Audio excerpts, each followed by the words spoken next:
Value zone hyper mart Nandamuri Balakrishna గారిచే November 28న నాచారంలో గొప్ప ప్రారంభం. నమస్తే, వెల్కమ్ టు సుమన్ టీవీ. ఆన్లైన్లోనే షాపింగ్, మొత్తం ఫ్యామిలీ షాపింగ్, ఏది కావాలన్నా క్లోతింగ్, లంచ్ బాక్సెస్, జ్యువెలరీ, ఇలా వాట్ నాట్ ఎవ్రీథింగ్ అవైలబుల్ అనమాట.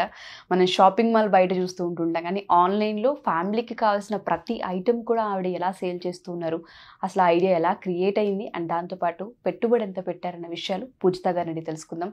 నమస్తే పూజిత గారు. నమస్తే అండి. First of all thank you so much. Thank you so much అండి నన్ను ఇన్వైట్ చేసినందుకు. ఫ్యామిలీ షాపింగ్ అని చెప్పొచ్చు మీది. ఆన్లైన్లో కనుక చూస్తే మెన్స్, ఉమెన్, కిడ్స్ ఒకటి కాదు అన్నీ ఉన్నాయి. గ్రాసరీస్ దగ్గర నుంచి మనం మొదలు పెడితే క్లోత్స్ ప్రతిదీ అవైలబుల్, జ్యువెలరీ అని కూడా మనం హౌస్ హోల్డ్ ఐటమ్స్ కూడా సేల్ చేస్తూ ఉన్నారు.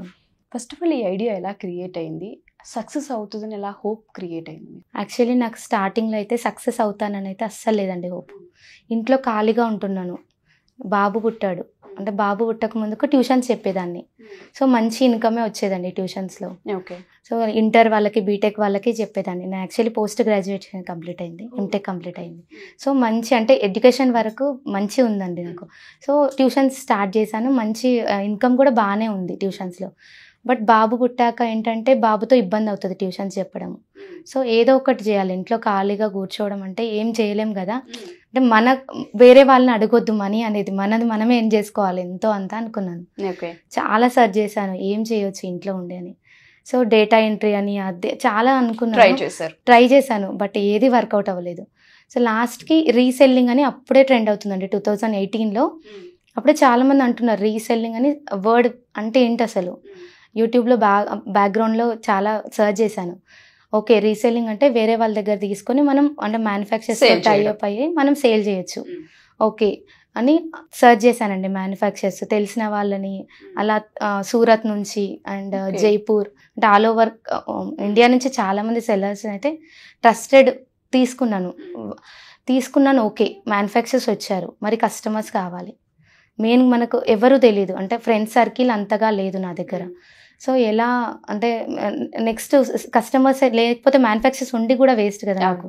సో నేనేం చేశాను, ఫస్ట్ నా కాంటాక్ట్లో ఉన్న వాళ్ళందరిది తీసుకొని నెంబర్స్ అన్ని గ్రూప్లో యాడ్ చేసేసి పూజా మల్టీ ఫ్యాషన్ అని పెట్టేశాను.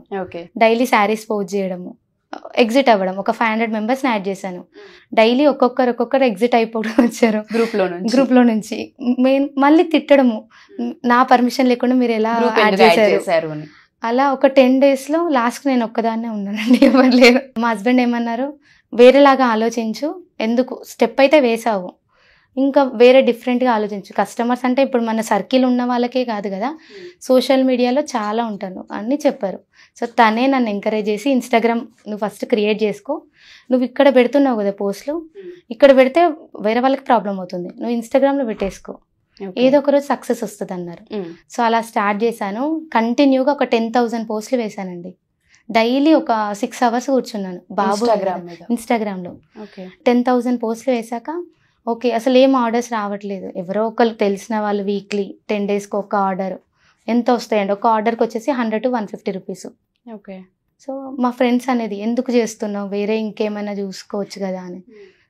నాదేంటంటే ఒక దాంట్లో స్టెప్ వేసామంటే మనకు సక్సెస్ రాని, ఫెయిల్యూర్ రాని, మనం అందులో స్టేబుల్గా ఉండాలి. మనం ఒక వర్క్ చేసామంటే అది ఏదో ఒక రోజు అయితే మనకు ఖచ్చితంగా సక్సెస్ వస్తుంది. ఇప్పుడు నేను ఎలాగో ఖాళీగా ఉంటున్నాను, ఇన్వెస్ట్మెంట్ ఏమీ పెట్టలేదు, 0 ఇన్వెస్ట్మెంట్, ఓన్లీ హార్డ్ వర్క్ అంతే కదా. చూద్దాం ఏదో ఒక రోజు అయితే మనకు వస్తుంది సక్సెస్ అని అనుకున్నాను. అలా పెడుతుంటే ఒక యూట్యూబర్ అండి, ఆశా సుదర్శన గారని, తనకు ఒక శారీ నచ్చి ఈ శారీ కావాలి అని తనే పేమెంట్ చేశారు. ప్రమోషన్ కూడా కాదండి, అమౌంట్ వేశారు. తన ఛానల్లో చెప్పారు ఇలా ఒకరు బిజినెస్ స్టార్ట్ చేశారని. తను ఏమన్నారంటే ఒక వాట్సాప్ గ్రూప్ క్రియేట్ చేయండి అని చెప్పారు, ఆ లింక్ ఇవ్వమన్నారు. ఆ లింక్ ఇచ్చాను. ఆ లింక్లో విత్ ఇన్ 1 dayలోనే చాలా మంది జాయిన్ అయిపోయారు. ఆ గ్రూప్ కూడా ఫుల్ అయిపోయింది. అలా ఒక 4 groups స్టార్ట్ చేశాను. బట్ ఏంటంటే వాట్సాప్లో జాయిన్ అయిన వాళ్ళు ఉండరండి, అంటే చూస్తారు కలెక్షన్, ఎగ్జిట్ అయిపోతారు. సో అది కాదు సొల్యూషన్. సో ఇన్స్టాగ్రామ్లోనే అని చాలా పోస్టులు పెడుతూనే ఉన్నాను. క్లిక్ అయిందండి, మంచిగా క్లిక్ అయింది. ఏంటంటే US నుంచి చాలా మందికి రీచ్ అయింది నా పేజ్. ఓకే, వీళ్ళ దాంట్లో అన్నీ కూడా రీజనబుల్ ప్రైజెస్, అంటే ఫస్ట్ స్టార్టింగ్ క్లాతింగే. సో క్లాతింగ్ మంచి రీజనబుల్లో ఇస్తున్నారు, ప్రైజెస్ కూడా రీజనబుల్ పెట్టేదండి, ఎక్కువ మార్జిన్ పెట్టుకోపోయేది. సో ఆర్డర్స్ వచ్చేవి. సో అలా ఒక 2 years అయిపోయింది. నేనేంటంటే కాపీరైట్ ఇష్యూతో నా ఇన్స్టాగ్రామ్ అనేది డిజేబుల్ అయిపోయింది. అయ్యో. అప్పట్లో నాకు అంటే అంత ఐడియా లేదు కాపీరైట్స్, ఇప్పుడు ప్రెజెంట్ లేవు కానీ ఒక 3 years బ్యాక్ ఇన్స్టాగ్రామ్లో మనం రీల్ కాపీరైట్స్ ఉండేవి. సో ఇన్స్టాగ్రామ్ నుంచి మెయిల్ వచ్చింది డిజేబుల్ అయిపోయిందని. సడన్ గా ఎస్టాబ్లిష్ అయిన పేజ్ లేకుండా పోయింది. నా బాధ ఏంటంటే నేను 15,000 అప్పటికి 15,000 అయ్యే పోస్టులు. ఇప్పుడు మళ్ళీ ఆ 15,000 నుంచే నాకు ఆర్డర్స్ రావడం కూడా, శారీస్ అందులో నుంచే చాలామంది ఇస్తున్నారు ఆర్డర్స్. సో సడన్గా పోయింది పేజ్. వాళ్ళు ఏమన్నారు వెబ్సైట్ ఉండాలి అన్నారు. సో నాది స్మాల్ బిజినెస్, అప్పుడే వెబ్సైట్ అంటే అంత ఎఫర్ట్ కూడా చేయలేను. ఓకే. సో ఓకే అని ఎంత ట్రై చేసినా మెయిల్ చేసినా వాళ్ళు ఇవ్వలేదు, ఇన్స్టాగ్రామ్ పేజ్ వెనక్కి ఇవ్వలేదు. సో ఏం చేయాలో తెలీదు నాకు. ఇన్స్టా నుంచి ఇప్పుడు వాట్సాప్ నుంచి అంటే తక్కువ ఆర్డర్స్. సో మా హస్బెండ్ ఏమన్నారు, ఓకే అది పోయింది కదా, నువ్వు మళ్ళీ ఒక పేజ్ క్రియేట్ చేయి, ఈసారి ఒక్కటి కాదు 4 pages పెట్టుకో, అన్నీ ఒకే పేజ్లో పెట్టావు కదా ఇప్పుడు అన్నీ సపరేట్ చేసేసుకో, జ్యువెలరీకి jewellery, clothing and men's wear, Pooja multi fashion, customised. So 4 pages create చేసుకున్నాను. మళ్ళీ గ్రౌండ్ వర్క్ నుంచి అంటే స్టార్టింగ్ స్టేజ్ నుంచి స్టార్ట్ చేసి పెడుతూ ఉంటే అప్పుడు ఏంటంటే మళ్ళీ కస్టమర్స్కి అర్థమైంది ఓకే వాళ్ళ పేజ్ హ్యాక్ అయింది, అది డిజేబుల్ అయిపోయింది, మళ్ళీ స్టార్ట్ చేశారని. సో చాలామంది యూట్యూబర్స్ కూడా సపోర్ట్ చేశారండి, కానీ వాళ్ళ స్టోరీలో పెట్టడము. ఎందుకంటే ఒక హౌస్ వైఫ్గా నేను స్టార్ట్ చేశాను కదా బిజినెస్. సో చాలామంది సపోర్ట్ చేశారు, వాళ్ళ స్టోరీలో యాడ్ చేస్తే మళ్ళీ న్యూ పేజ్ని ఫాలోవర్స్ బ్యాక్ రావడం జరిగింది. అండ్ ఇంకొకటి అండి, ఇప్పుడు ప్రెసెంట్ ఉన్న బిజినెస్ వాళ్ళందరూ ఏం చేస్తున్నారంటే పేజెస్ని ప్రైవేట్లో పెట్టేస్తున్నారు. ఇప్పుడు ప్రెసెంట్ ఉన్న పేజెస్ అన్నీ చూడండి, పెద్ద పెద్ద పేజెస్ మనం ప్రైవేట్లో పెడితే ఆటోమేటిక్గా వస్తారండి ఫాలోవర్స్. కానీ నా పేజ్ ఇప్పటి వరకు నేను ఒక్కసారి కూడా ప్రైవేట్లో పెట్టలేదు. ఎందుకంటే వాళ్ళు ఇష్టపడి నా కలెక్షన్ నచ్చితే వాళ్ళు ఫాలో అవ్వాలి. నేనేదో ప్రైవేట్లో పెట్టి వాళ్ళు వచ్చి నన్ను ఇప్పుడు అలా పెడితే నాది ఎప్పుడో ఆల్మోస్ట్ 300Kకి రీచ్ అయ్యేది. నాకు అంత ఫాలోవర్స్ ఉండరు, అంటే పెరగట్లేదు, 85కి వచ్చి స్టాప్ అయిపోయింది. ఎందుకంటే నచ్చిన వాళ్ళు ఏం చేస్తున్నారంటే ఆర్డర్స్ ఇస్తున్నారు, ఫాలో అవ్వడం మర్చిపోతున్నారు. కస్టమర్స్ని ఎలా అట్రాక్ట్ చేశారు అండ్ స్టార్టింగ్లో ఎంత స్ట్రగుల్ అయ్యారు? ఒక కస్టమర్ పర్చేస్ చేయడానికి ఎన్ని మంత్స్ టైం పట్టింది? యాక్చువల్లీ కస్టమర్స్ అంటే ఊరికే పర్చేజ్ చేయరు కదండి. మనము వాళ్ళకి ఇప్పుడు ఒకరు మనతో అంటే మన మాటలతోనే వాళ్ళని కన్విన్స్ చేసేసేయాలి. అంటే ఇప్పుడు మనం అడగగానే వాళ్ళు పేమెంట్ అయితే చేయరు. అవును, మెయిన్గా పేమెంట్ చేయరు, ఎందుకంటే ఆన్లైన్లో చాలా ఫ్రాడ్స్ ఉన్నారండి. ఇప్పుడు ఈవెన్ నాకు వెబ్సైట్ నుంచి ఆర్డర్స్ వచ్చినా సరే అంటే వాళ్ళకి పేమెంట్ ప్రాసెసింగ్ అని వచ్చినా భయపడతారు వెంటనే, కానీ ఆన్లైన్లో చాలా అవుతున్నాయి. ప్రెసెంట్ ఏంటంటే క్యాష్ ఆన్ డెలివరీ అని ఇస్తున్నారు ఆప్షను. మనం ఇంటికి వచ్చాక పేమెంట్ చేస్తాం, క్యాష్ ఆన్ డెలివరీ కదా అని. పేమెంట్ చేసాక ఇప్పుడు ఫర్ ఎగ్జాంపుల్ ఒక 1000 రూపీస్ శారీ తీసుకున్నాను నేను, క్యాష్ ఆన్ డెలివరీ ఉంది, వచ్చాక పేమెంట్ చేశాను, బట్ అందులో చూస్తే ఒక చీప్ ఫ్యాబ్రిక్ పెట్టేసి పంపిస్తున్నారు. సో ఆన్లైన్వి అసలు నమ్మట్లేరు చాలామంది. అంటే ట్రస్టెడ్ అయితే ఉన్నారండి, చాలామంది ట్రస్టెడ్ కూడా ఉన్నారు, బట్ వీళ్ళ వల్ల ఏమవుతుందంటే ట్రస్టెడ్ వాళ్ళని కూడా నమ్మలేకపోతున్నారు. అందరినీ క్యాష్ ఆన్ డెలివరీ ఇవ్వమంటే అందరూ ఎఫర్ట్ చేయలేరు. ఇప్పుడు పార్సల్స్ రిటర్న్ వస్తాయండి, సర్వీస్ లేక, కస్టమర్ యాక్సెప్ట్ చేయక, అంత మన బిజినెస్ అంతా మరి అంత గ్రోత్ అవ్వలేదు క్యాష్ ఆన్ డెలివరీ ఇచ్చేంత. సో కస్టమర్స్ ఏంటంటే నా పేజ్లో నేను ప్రతి ఫీడ్బ్యాక్ కూడా పోస్ట్ చేసేదాన్ని. ఇప్పుడు మీరు నా దగ్గర తీసుకున్నారంటే ఆ ఫీడ్బ్యాక్ నేను ఇన్స్టాగ్రామ్లో అప్లోడ్ చేసేదాన్ని. సో ఓన్లీ కస్టమర్ ఫీడ్బ్యాక్స్తోనే పేజ్ డెవలప్ అయింది అండ్ దాంతోపాటు ట్రస్ట్ కూడా డెవలప్ అయింది. ఎన్ని మంత్స్ పట్టింది ఒక కస్టమర్ వచ్చి మీ దగ్గర బై చేయడానికి స్టార్ట్ చేసినప్పుడు? 1 year పట్టింది. 1 year పట్టింది. 1 year. నేనేమనుకున్నానంటే 1 year హార్డ్ వర్క్ చేద్దాము, సక్సెస్ వస్తుంది, ఎందుకు రాదు. ఇప్పుడు నా దగ్గర ఇప్పుడు వాట్సాప్లో నేను పోస్ట్లు పెట్టానంటే అవి డిలీట్ అయిపోతాయి. ఇప్పుడు కస్టమర్ డిలీట్ చేసినా సరే, వాట్సాప్ అన్ఇన్స్టాల్ చేసినా డిలీట్ అవుతాయి. అదే మనం ఇన్స్టాగ్రామ్ ఆర్ ఫేస్బుక్లో పెడితే ఎప్పటికీ ఉంటాయి కదా ఆ పోస్ట్లు అనేది. ఇప్పుడు ఈరోజు సక్సెస్ రాలేదు, ఎప్పుడో ఒకసారి క్లిక్ అవ్వచ్చు. అలా నాకు US నుంచే చాలా ఆర్డర్స్ వస్తాయి. ఎందుకంటే వాళ్ళకి ఏంటంటే ట్రస్ట్ ఇంపార్టెంట్. ఒక్కసారి వాళ్ళు తీసుకున్నారంటే వాళ్ళ నేబర్స్కి అలా వాళ్ళు రిఫరెన్స్ ఇచ్చి, నాకు యాక్చువల్లీ రిఫరెన్స్తోనే అండి యూట్యూబర్స్ కూడా రిఫర్ చేస్తారు. అంటే ఇప్పుడు ఎవరైనా మీకు ఇవి రిటర్న్ గిఫ్ట్స్ కావాలన్నా సరే నా పేజ్ రిఫర్ చేసేస్తారు. మీ దగ్గర రిటర్న్ గిఫ్ట్స్ కూడా అవైలబుల్ ఉన్నాయి, కస్టమైజ్డ్ అవైలబుల్ ఉన్నాయి. సో వాళ్ళకి కావాల్సినట్టుగా ఏదైనా సరే ఆర్డర్ ఇవ్వచ్చు. ఎప్పుడైనా సరే ఇందులో లాస్ చూసారా? లాస్ అయితే ఉందండి, లాస్ కూడా చూసాను. ఎందుకంటే కొందరు ఏంటంటే స్టార్టింగ్లో ఫేక్ పేమెంట్ చేశారు. ఫేక్ పేమెంట్ ఎలా అంటే ఇప్పుడు ఫర్ ఎగ్జాంపుల్ ఒక కస్టమర్ ఉన్నారండి, వాళ్ళు జెన్యున్గా ఇస్తూ ఉంటారు మనకు ఆర్డర్స్, సేవ్ చేసేసుకుంటాం వాళ్ళ నెంబరు. సో రెగ్యులర్గా ఆర్డర్స్ ఇస్తున్నారంటే ఒక ట్రస్ట్ అనేది బిల్డ్ అవుతుంది కస్టమర్తో. కొన్ని ఆర్డర్స్ ఇచ్చాక తను ఏం చేశారంటే ఫేక్ పేమెంట్ చేశారు, ఒక 3-4 అంటే బల్క్లోనే తీసుకుంటారు US కస్టమర్స్. తను ఫేక్ యాప్ నుంచి వేసేసి అమౌంట్స్ పెట్టేశారు, ఒక 30,000. నేనేమనుకున్నాను, ఇప్పుడు పేమెంట్స్ వస్తూనే ఉంటాయి, ఒకసారి ట్రస్ట్ డెవలప్ అయిందంటే వాళ్ళ అమౌంట్స్ కూడా చూడమండి, ఇప్పుడు నేనని కాదు, వేరే బిజినెస్ చేసే వాళ్ళు కూడా ఒకసారి వచ్చాయంటే ఓకే, వాళ్ళ నుంచి పేమెంట్స్ కూడా జస్ట్ స్క్రీన్ షాట్ చూస్తాం, ఓకే వాళ్ళు ఎలాగో జెన్యునే కదా అని. తను చీట్ చేశారు. ఎంత ఎంత 30,000 చేశారు. 30,000. అప్పట్లో 30 అంటే చాలా ఎక్కువ. ఎందుకంటే అప్పుడు నాకు ఒక్క శారీ సేల్ చేస్తే 100 to 150 రూపీస్ వస్తుంది. ఆ 30,000 రావాలంటే నేను ఎన్ని సారీస్ సేల్ చేసి ఉండాలి, ఎంత ప్రమోషన్ చేసి ఉండాలి. నేను అప్పటి నుంచి అసలు నమ్మట్లేదండి. ఎందుకంటే ఇప్పుడు నన్ను నమ్మలేరు, నేను కస్టమర్, కొందరు, అందరిని అనట్లేదు, కొందరు ఈ మధ్య అయితే చాలా మంది ఫేక్ అమౌంట్స్ వేస్తున్నారు. ఇన్వెస్ట్మెంట్ ఎంత పెట్టారండి బిజినెస్ కి? ఇన్వెస్ట్మెంట్ అయితే ఏం లేదండి, జీరో ఇన్వెస్ట్మెంట్. ఒక ట్రస్ట్ తో మాత్రమే ఆ రీసెలర్స్ దగ్గర నుంచి క్లోత్ తీసుకురావడం, దాన్ని సేల్ చేయడం. ఆన్ అండ్ యావరేజ్ ఎంత సంపాదిస్తున్నారు ప్రస్తుతానికి? నేనైతే ఒక ఐటీ ఎంప్లాయ్ ఎంతైతే, అంటే ఫర్ ఎగ్జాంపుల్ ఒక 6 to 7 years ఎక్స్పీరియన్స్ ఉన్న ఐటీ ఎంప్లాయ్ ఎంతైతే సంపాదిస్తున్నారో అంతైతే వస్తుందండి నాకు. Okay, on and average 1 lakh అనుకోవచ్చు. 1 lakh వరకు వస్తుంది. 1 lakh వరకు వస్తుంది. ఇది ఎలా అంటే స్టేబుల్ గా ఉండదండి ఇన్కమ్ అనేది, సీజన్ బట్టి మనకు చేంజ్ అవుతుంటాయి. సో ఇప్పుడు మన శాలరీ బేస్డ్ కాదు మన బిజినెస్. సో ఫ్లక్చుయేషన్స్ అయితే ఉంటూ ఉంటాయి. బట్ ఇప్పటి వరకు అయితే బాగానే ఉందండి, బిజినెస్ అయితే బాగానే ఉంది. ఓకే, పర్ డేకి ఎన్ని ఆర్డర్స్ వస్తూ ఉంటుంటాయి మీకు? ఒక 20 to 30 వరకు వస్తుంటాయండి. బట్ సీజన్ లేకపోతే ఆల్మోస్ట్ అంటే 10 వరకు అయితే వస్తాయి మినిమం. 10 అసలు వర్క్ లేకుండా అయితే ఉండదు. వర్క్ లేకుండా ఏ రోజు లేనండి, ఈవెన్ ఫెస్టివల్స్ కి కూడా ఉండనండి. అంటే ఎప్పుడు మొబైల్ చేతిలో పట్టుకొనే ఉంటాను. ఒక 8 hours మొబైల్తోనే ఉంటానండి, మెసేజ్ రిప్లైస్ ఇవ్వడమే ఉంటుంది. కొందరు కస్టమర్స్ ఏంటంటే అర్థం చేసుకోరు. ఇప్పుడు నాకు చిన్న పిల్లలు ఉన్నారండి, వాళ్ళు స్కూల్కి వెళ్ళాకనే చేయగలుగుతాను ఏది చేసినా సరే. అండ్ వాళ్ళు వచ్చాక వాళ్ళతో కూడా స్పెండ్ చేయాలి టైము. సో అది అర్థం చేసుకోకుండా కొందరు ఎలా ఉంటారంటే నీకెందుకు బిజినెస్, ఇంట్లో కూర్చోవచ్చు కదా, అలా అన్న వాళ్ళు కూడా ఉంటారు. అంటే ఆర్డర్ కాదండి, పేమెంట్ చేస్తారు. ఇప్పుడు నేను ఏదన్నా వర్క్ బయటకు వెళ్ళాను, ఇప్పుడు 24 hours అయితే ఆన్లైన్లో ఎవ్వరు ఉండలేరు కదండి. నా దాంట్లో ఏంటంటే మిస్డ్ కాల్ ఇస్తారు కస్టమర్. నేను ముందే చెప్తాను వాళ్ళకి మిస్డ్ కాల్ ఇవ్వాలి మీరు పేమెంట్ చేశాక. నేను నైట్ మిస్డ్ కాల్ చెక్ చేసుకుంటాను. కొందరు కస్టమర్స్ ఏంటంటే భయం వాళ్ళదండి, వాళ్ళ వే ఆఫ్ థింకింగ్లో వాళ్ళు కరెక్టే.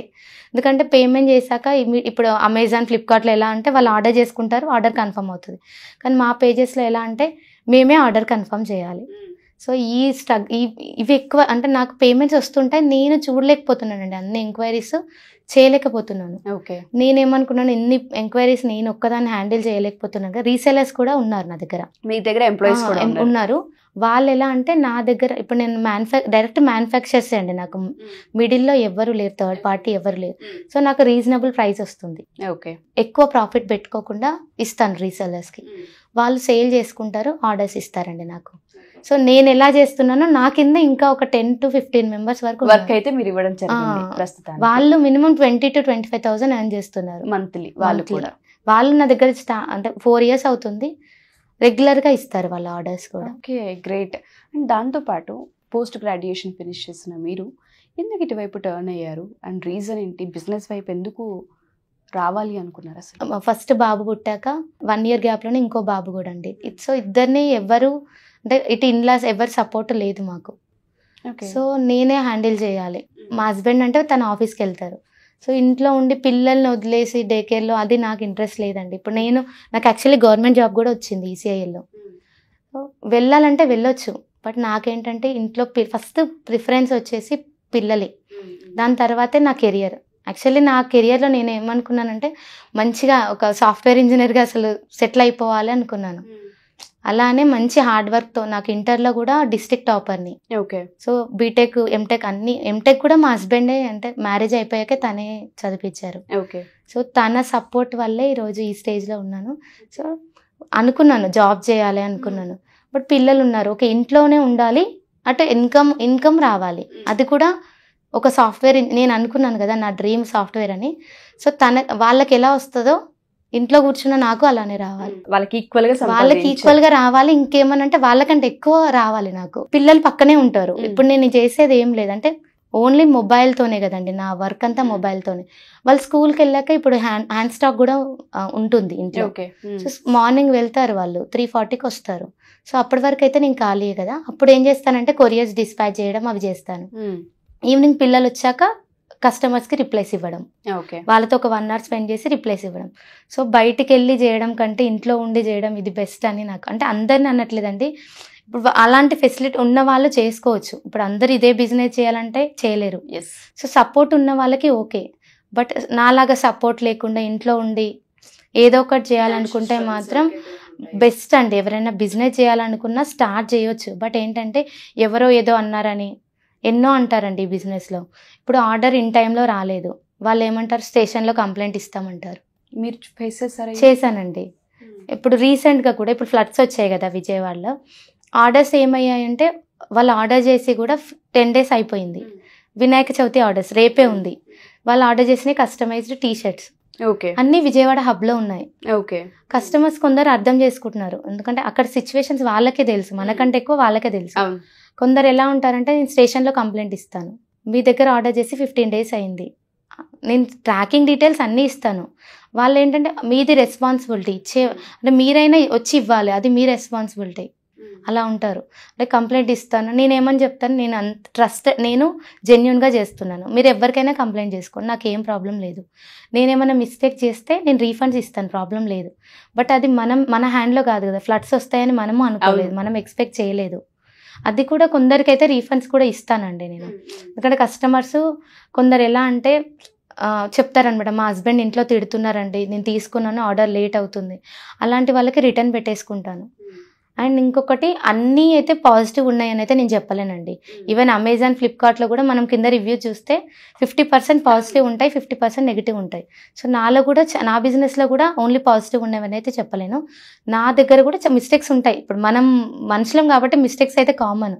బట్ ప్రతి మిస్టేక్ నుంచి అయితే చాలా నేర్చుకుంటానండి. ఈవెన్ ఇప్పుడు కూడా నేను చేసిన మిస్టేక్స్ వల్ల కూడా కస్టమర్స్ సఫర్ అయ్యారు.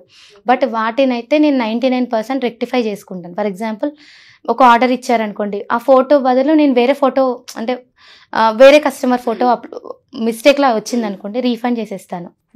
సో అలాంటి ఇంకా కొందరు ఎలా ఉంటారంటే, శారీస్ ఎలా లైట్ ఎఫెక్ట్తోని లైటింగ్ బాగుంటుందండి, వచ్చాక కొంచెం డల్ ఉంటుంది. కొందరు రిసీవ్ చేసుకుంటారు బాగానే. కొందరు ఎలా అంటే, మీరు పెట్టేటప్పుడు కలర్ డార్క్ ఉంది, వచ్చాక లైట్ కలర్ ఉంది, నాకు వద్ది శారీ. అదైతే మేము ఏం చేయలేం కదండి, ముందే మేము డిస్క్రిప్షన్లో క్లియర్గా మెన్షన్ చేస్తాము కలర్ అనేది కొంచెం డిఫరెంట్ అవుతుందని. బట్ అలా అర్థం చేసుకోకుండా ఇష్టం వచ్చినట్టు మాట్లాడము చాలా చాలా ఫేస్ చేశానండి. బట్ ఏది ఫేస్ చేసినా సరే కన్సిస్టెన్సీ ఇంపార్టెంట్ ఈ బిజినెస్లో. ఎవరో ఏదో అన్నారని స్టెప్ అయితే బ్యాక్వర్డ్ వేయొద్దు.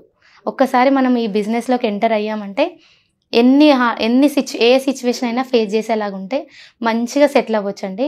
బట్ అవ్వడానికైతే చాలా టైం పడుతుంది, ఓపికతో ఉండాలి. బట్ ప్రెజెంట్ ఏమైందంటే, యూట్యూబర్సే స్టార్ట్ చేశారండి చాలామంది బిజినెస్లో. ఇప్పుడు మేము వాళ్ళకి ఇచ్చి ప్రమోట్ చేయించుకుంటాం నార్మల్గా, ఒక శారీ అయినా ఫ్రేమ్స్ అయినా. బట్ ఇప్పుడు పరిస్థితి ఎలా అయిపోయిందంటే, వాళ్ళే ఛానల్స్లో వాళ్ళ ప్రోడక్ట్సే ప్రమోట్ చేసుకుంటున్నారు. బట్ ఇప్పుడు మాలాంటి వాళ్ళ పరిస్థితి అయితే, ఇప్పుడు నాది కొంచెం ఆర్డర్స్ అన్న ఉన్నాయండి. బట్ ఫస్ట్ నుంచి స్టార్టింగ్ నుంచి చిన్న చిన్న ఇంట్లోనే బిజినెస్ చేసే వాళ్ళు ఉంటారు, వాళ్ళకైతే ఆర్డర్స్ చాలా తగ్గిపోయాయండి. కస్టమర్స్ కూడా ఎలా ఉంటారంటే, వాళ్ళ ఛానల్స్ ఫాలో అవుతుంటారు, వీళ్ళకి ఇస్తే అయిపోతుంది కదా ఆర్డర్స్ అనుకుంటారు. బట్ అది కూడా మిస్టేక్ కదండి. ఇప్పుడు ఎన్ని రోజులు వాళ్ళు యూట్యూబర్స్గా మంచిగా రన్ చేస్తున్నారు. బట్ ఇప్పుడు ఒకరిని చూసి ఒకరు క్లాతింగ్ ఒకరు పెట్టారంటే, ఇప్పుడు అలా కాదండి. యూట్యూబ్ ఓపెన్ చేస్తే చాలు, ఇప్పుడు ఈ క్లాతింగ్ ఎక్కువైపోయాయి. ప్రతి యూట్యూబరు ఇటు క్లాతింగ్ బిజినెస్ స్టార్ట్ చేశారు, ఇటు ఏమంటారు ఇన్ఫ్లుయెన్సర్గా కూడా రన్ చేస్తున్నారు. సో చిన్న చిన్న బిజినెస్లను అయితే సపోర్ట్ చేయాలండి. ఇంట్లో ఉండి పిల్లల్ని చూసుకుంటే చాలా మంది హార్డ్ వర్క్ చేస్తున్నారు. సో అలాంటి వాళ్ళని సపోర్ట్, మీరు యూట్యూబర్స్గా వాళ్ళు సపోర్ట్ చేయాలి, అదొక్కటే అండి. అది మీ రిక్వెస్ట్? అది నా రిక్వెస్ట్. అండ్ దాంతోపాటు మీరు అన్నట్టుగానే ఎవరైతే ఆడపిల్లలు చదువుకొని ఖాళీగా ఉంటూ ఉంటారో, ఏదైనా బిజినెస్ స్టార్ట్ చేయాలనుకుంటూ ఉంటారు, లేదంటే బయటికి వెళ్ళి చేయలేని సిచ్యుయేషన్ ఉంటుంది, వాళ్ళకి మీరు ఎగ్జాంపుల్ కాబట్టి ఆ స్ట్రగుల్లో చాలామంది హోప్లెస్ అయిపోతుంటుంటారు, వాళ్ళకి మీరు ఏం చెప్తారు? నేను ఫస్ట్ వాళ్ళ హస్బెండ్స్కి చెప్తానండి. ఇప్పుడు ఎవరో చేస్తున్నారు జాబ్ అని, ఆ అమ్మాయి చేస్తుంది నువ్వెందుకు చేయవు, ఆ అమ్మాయి ఇంట్లో ఉండే, ఇప్పుడు నేనే ఉన్నానండి, నా ఫ్రెండ్ చేయట్లేదు ఫర్ ఎగ్జాంపుల్, నేను చేస్తున్నాను, నాకు ఆపర్చునిటీ వచ్చింది కాబట్టి చేస్తున్నాను. సో తను చేస్తుంది నువ్వెందుకు చేయట్లేదంటే, అసలు ఏ జాబ్ చేయాల్సిన అవసరం లేదండి. ఇంట్లో పిల్లల్ని చూసుకుంటున్నారంటేనే అదే, ఎందుకంటే ఇంట్లో హౌస్ వైఫ్ అంటే చాలా రెస్పాన్సిబిలిటీస్ ఉంటాయి. సో ఏ హౌస్ వైఫ్ని కూడా ఫస్ట్ తను చేస్తుంది మీరు చేయట్లేదు అలాంటి మాటలు అనకండి. మీకు వీలైతే తనకి హెల్ప్ చేయండి, తనకి చెప్పండి మీరు నువ్వు ఇలా. ఇప్పుడు మా హస్బెండ్ నాకు చాలా చాలా హెల్ప్ చేశారండి. తనే అన్నారు, ఏదో ఒకటి నువ్వే ఆలోచించు, ఎవరో నీకు చేస్తారని కాదు, నీ ఆలోచనతో నువ్వు చదువుకున్నావు కదా, నువ్వే స్టార్ట్ చేసుకో ఏదో ఒకటే అని అన్నారు. సో ఆపర్చునిటీ వచ్చిన వాళ్ళైతే చాలా చేయొచ్చు. ఓన్లీ క్లాతింగ్ అనే కాదు, ఇప్పుడు చూస్తున్నాం కదండి హ్యాండ్ బ్యాగ్స్ ఇంట్లోనే స్టిచ్ చేసి. ఇప్పుడు మీకు టైలరింగ్ వచ్చంటే టైలరింగ్లోనే చాలా బొటిక్ అలా రన్ చేసుకోవచ్చు. మీకు ఒకవేళ కుకింగ్ పైన ఇంట్రెస్ట్ ఉంటే యూట్యూబ్ అంటే ఇప్పట్లో అయితే ఇప్పుడు స్టార్ట్ అవుతే గ్రోత్ అవ్వడం అయితే చాలా కష్టం అండి. ఇప్పుడు యూట్యూబర్స్ని కూడా చూస్తున్నాం. సో అలా కాకుండా పికిల్స్ అని, హోమ్ మేడ్ స్నాక్స్, లేదు మీకు బ్యూటీషియన్ అలాంటివి ఇంట్రెస్ట్ ఉంటే హర్బల్ ప్రోడక్ట్స్, ఇప్పుడు ఫేషియల్ క్రీమ్స్ అట్లాంటివి కూడా ఇంట్లోనే సోప్స్ అలాంటివి రెడీ చేస్తున్నారు. సో చాలా చాలా మనకు ఆలోచన ఉండాలి కానీ ఇన్వెస్ట్మెంట్ అంత అవసరం లేదండి. ఐడియా ఉంటే చాలు అంతే. కానీ కన్సిస్టెన్సీ అండ్ హార్డ్ వర్క్, కొంచెం పేషెన్స్ అయితే ఉండాలి. వెంటనే మనం ఏదో బిజినెస్ స్టార్ట్ చేసాము మనకి ఇప్పుడే రావాలంటే అయితే రావాలి, కష్టం. మీరు స్టార్ట్ చేసినప్పుడు ఫ్యామిలీ సపోర్ట్ ఏ విధంగా ఉంది? అంటే చాలా మంది అంటుంటారు కదా, చదువుకొని ఎందుకు జాబ్ వైపు వెళ్ళొచ్చు కదా అనే వాళ్ళు అంటుంటారు. పర్సనల్ పెయిన్ మీకు తెలుసు, యాక్చువల్గా పిల్లలు ఉన్నారు, అటు బయటికి వెళ్ళి చేయడం కష్టం అనేది. But family support and colleagues కావచ్చు, లేదంటే ఫ్రెండ్స్ కావచ్చు, ఈ సర్కిల్లో ఎవరేం డిమోటివేట్ చేయడం కానివ్వండి చేస్తారండి. నేను నార్మల్గా వాట్సాప్లో పెడతాను కదా స్టేటస్, ఓకే ఎంటెక్ అయిపోయింది ఆఖరికి నువ్వు చీరలు అమ్ముకుంటున్నావా, మేము చూడు అంటే జాబ్ చేయొచ్చు కదా, పిల్లలు స్కూల్కి వెళ్తున్నారు కదా, జాబ్కి వెళ్ళొచ్చు కదా. సో అలా అన్నారు. బట్ అలాంటి వాళ్ళు ఇప్పుడు వాళ్ళకి మ్యారేజెస్ అయిపోయాయి, నాకంటే చిన్న ఏజ్లోనే. ఇప్పుడు నేను 30 బిలోనే అండి, ఇంకా 28 నా ఏజ్. సో వాళ్ళకి ఇప్పుడు మ్యారేజెస్ అయిపోయాయి, వాళ్ళకు కిడ్స్ వచ్చారు. ఓకే, వాళ్ళు ఏమంటున్నారంటే ఇప్పుడు నా కింద చేస్తా అంటున్నారు. ఎప్పుడైతే అంటే నన్ను క్రిటిసైజ్ ఎవరైతే చేశారో అలాంటి వాళ్ళకి, అంటే ఇప్పుడు నీ దగ్గర ఏమైనా జాబ్స్ ఉంటే కొంచెం నాకు కొంచెం రిఫర్ చేయవా, నీ దగ్గర చేస్తాను, నేను రీసెలర్గా చేస్తాను అని అంటున్నారు. సో క్రిటిసైజ్ చేస్తారండి ప్రతి దాంట్లో. క్రిటిసైజ్ అంటే మన ఈ జాబ్ అని కాదు, ఎందులో అయినా కామన్. బట్ అవన్నీ మనం ఫస్ట్లో అయితే నేను ఏడ్చేదానండి డైలీ, మా హస్బెండ్కి చెప్పి ఏడ్చేదాన్ని, ఈ కస్టమర్ ఇలా అంటున్నారు, నేను ఏం తప్పు చేయలేదు కదా. తప్పు లేకపోయినా సరే అప్పుడప్పుడు పడాల్సి వస్తుంది, ఏం అనలేమండి. ఎందుకంటే కొందరు ఏంటంటే ఎంత ఆరోగెంట్గా మాట్లాడతారంటే చాలా మాట్లాడతారు. అండ్ దాంతోపాటు మీ పేజ్ కనుక మేము చూస్తే పూజ మల్టీ ఫ్యాషన్ అని ఉంటుంది. ఏంటి మల్టీ ఫ్యాషన్, ఎందుకు అంటే అన్నిటినీ ఎందుకు పెట్టాలి అనుకున్నారు? చాలామంది కాన్సన్ట్రేట్ చేస్తే ఒకటి ఫ్యాబ్రిక్, లేదా ఇంటీరియర్కి సంబంధించి, లేదా థింగ్స్ ఇంట్లో వస్తువులు ఏవైతే వాటికి సంబంధించి. బట్ అలా కాకుండా మీరు పిల్లలు పెద్దలవి అన్నీ A to Z మీ దగ్గర ఉంది. ఎందుకు అనుకున్నారంటే ప్రతి ఐటమ్ అవైలబుల్లో ఉండాలి అనుకున్నారా, లేదంటే ఒకటి కాకపోతే ఒకటన్నా క్లిక్ చేస్తారన్న ఆ మార్కెటింగ్ స్ట్రాటజీ ఏమన్నా ఉందా? యాక్చువల్లీ నా నేమ్లోనే ఉందండి పూజ మల్టీ ఫ్యాషన్. సో నేను పెట్టేటప్పుడే ఆలోచించి పెట్టానండి. అంటే మల్టీ ఫ్యాషన్ అంటే అన్నీ మన దగ్గరే ఉండాలి, అన్నీ అవైలబుల్ ఉండాలి. అంటే ఇప్పుడు ఒక కస్టమర్ వచ్చారండి, ఒకరు శారీ తీసుకున్నారు, వాళ్ళ కిడ్స్కి తీసుకుంటారు, వాళ్ళ హస్బెండ్కి తీసుకుంటారు, ఇంట్లో గిఫ్ట్స్ తీసుకుంటారు, హౌస్ హోల్డ్ ఐటమ్స్ తీసుకుంటారు. సో మన దగ్గరకు వచ్చిన ఒక శారీ కొనుక్కోవడానికి వస్తే మిగతా వాటి కోసం ఎక్కడికి వెళ్ళక్కర్లేదు. మన దగ్గర నేను ఇంకొకటి అండి, ప్రైజెస్ ఎక్కువ పెట్టానండి, చాలా రీజనబుల్ పెడతాను. సో నా సక్సెస్కి కారణం కూడా అదే, రీజనబుల్ ప్రైజెస్, చాలా రీజనబుల్ ప్రైజెస్ పెడతాను. ఎందుకంటే నేను వచ్చింది బిలో మిడిల్ క్లాస్ నుంచి. సో నా దగ్గర కస్టమర్స్ కూడా చాలా అంటే మిడిల్ క్లాస్ వాళ్ళు. నాకు వచ్చే ఆర్డర్స్ కూడా అన్ని విలేజ్ ఆర్డర్స్ వస్తాయండి. విలేజ్ వాళ్ళు ట్రస్ట్ చేయరు అంటారు కదా, బట్ నాకు వచ్చే ఆర్డర్స్ అన్నీ 90% విలేజెస్ నుంచి వస్తాయి, ఒక 10% అయితే US కస్టమర్స్ ఇస్తారండి. ఇప్పటివరకు చూసిన ది బెస్ట్ రివ్యూ ఏంటి, ఏది మర్చిపోలేరు లైఫ్లో? నేను మర్చిపోని రివ్యూ అంటే US నుంచి 1000 వాటర్ బాటిల్స్ ఆర్డర్ వచ్చాయండి. ఓకే. సో రీసెంట్గానే వచ్చింది ఒక 6, అంటే అంతకుముందు అయితే రిటర్న్ గిఫ్ట్స్ అంతగా నాకు ఆర్డర్స్ అయితే ఏం రాలేదు. ఫస్ట్ టైం తను ఎవరో నాకు తెలియదు, జస్ట్ రిఫరెన్స్తోని తను నాకు అమౌంట్ వేసేసారు, ఫుల్ అమౌంట్ వేసేసారు. అంటే యూఎస్కి డిస్పాచ్ చేసేసాము. బట్ చాలా ఎక్స్పీరియన్స్ ఏంటంటే కంటే తను ఎవరో నాకు తెలియదు. సో ఓన్లీ ఆన్లైన్లో అంతే నన్ను ఎంత ట్రస్ట్ చేశారంటే ద బెస్ట్. ఇంకొక కస్టమర్ అండి విలేజ్ నుంచి, తను ఏంటంటే మీ మీద ఫస్ట్ టైం అండి, చాలా టైం నేను మోసపోయాను, మీ పేజ్లో చూసి ఫస్ట్ టైం ఆన్లైన్ పేమెంట్ చేస్తున్నాను అన్నారండి. తను నాకు 4 years నుంచి చేస్తారు. రిఫరెన్స్ మెయిన్గా ఏంటంటే వీళ్ళు ఎలా అంటే తను ఇంకొకరికి రిఫర్ చేయడం, వాళ్ళు ఇంకొకరికి రిఫర్ చేయడం, అలా రిఫరెన్స్తోనే ఇప్పుడు నా పేజ్ అయితే 85K ఫాలోవర్స్ రీచ్ అయిందండి. అండ్ వేరే పేజెస్ క్లాతింగ్, జ్యువెలరీ, మెన్స్వేర్ అవి కూడా మంచి రీచే ఉన్నాయి. సో రిఫరెన్సెస్ అండ్ దాంతోపాటు ట్రస్ట్ని బాబిల్ చేసుకోగలిగారు. అవునండి. ఫ్యూచర్ ప్లాన్ ఏంటి, అంటే దీన్ని ఏ విధంగా ఎస్టాబ్లిష్ చేయాలి అనుకుంటున్నారు? ఇంకా కొత్తగా ఏదైనా ఇన్నోవేటివ్గా క్రియేట్ చేయాలి అనుకుంటున్నారా? బిజినెస్లో ఇంకేమైనా ముందడుగు వేసే అవకాశం ఉందా? యాక్చువల్లీ రీసెంట్గానే 1 month బ్యాక్ వెబ్సైట్ లాంచ్ చేశానండి. సో నేనేమనుకుంటున్నానంటే నాలాగే అంటే ఇంకా చేసేవాళ్ళు ఇప్పుడు చాలామంది అడుగుతుంటారు, నీ దగ్గర ఏమన్నా జాబ్ ఉంటే చెప్పండి అక్క అని. సో నేను ఇప్పటి వరకు రీసెల్లర్స్కి అంటే బ్యాక్ ఎండ్గా చేశాను, బట్ ఇంట్లో ఎలాంటి సపోర్ట్ పెట్టుకోలేదు. సో ఫ్యూచర్లో మంచిగా ఉంటే మాత్రం ఒక స్టోర్ అయితే ఓపెన్ చేస్తానండి.